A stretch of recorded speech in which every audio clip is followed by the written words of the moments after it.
Failed rituals. I really wish I had left that fucking light switch alone.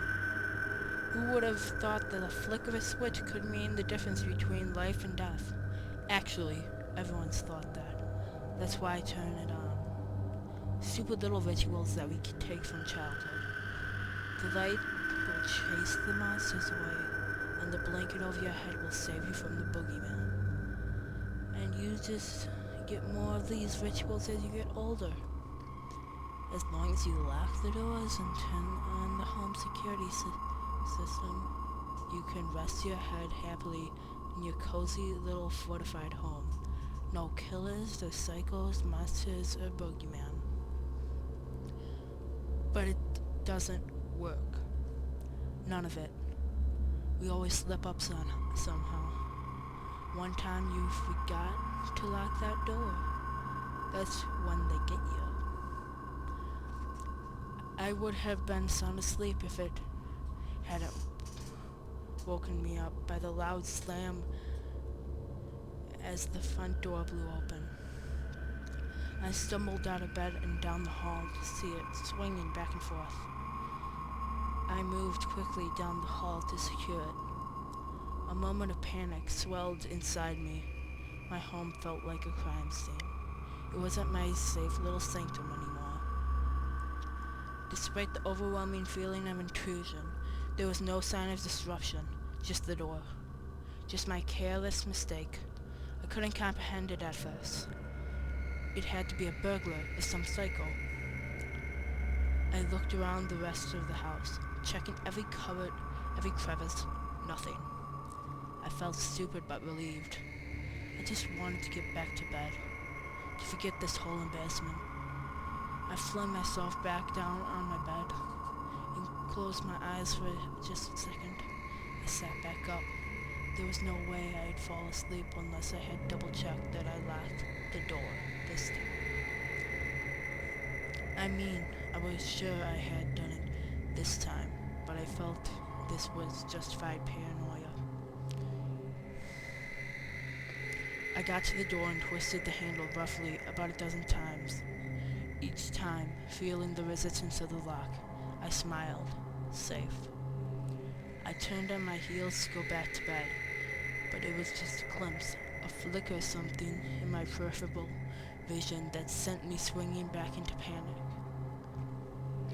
A shadow from the kitchen. I rushed in only to be confronted by my normal kitchen, bathed in moonlight.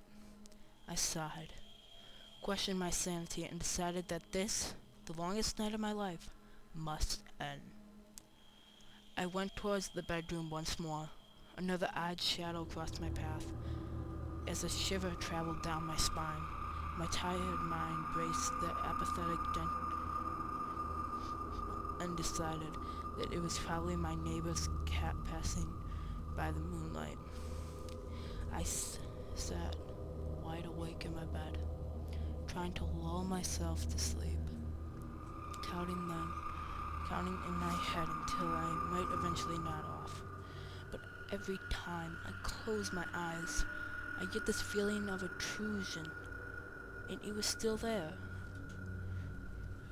The hands of something unseen looming above my head. Every creak and every shadow filled my mind with the dread of my childhood. Those nights after being tucked in by my parents. Those same fearful thoughts of looking terror. But it was nothing, right? More creaks. More movement in the shadows. I turned and pushed my face into the pillow.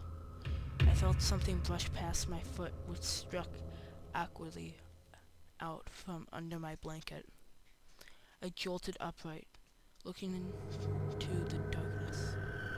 Swirling shadows, the monsters, the boogeyman. I felt around sheepishly for my phone. The dull light of my screen could put me at ease. Nothing on the nightstand, and when my fingers roamed around the edge of my bed, instinctively I retracted them for fear of the unknown.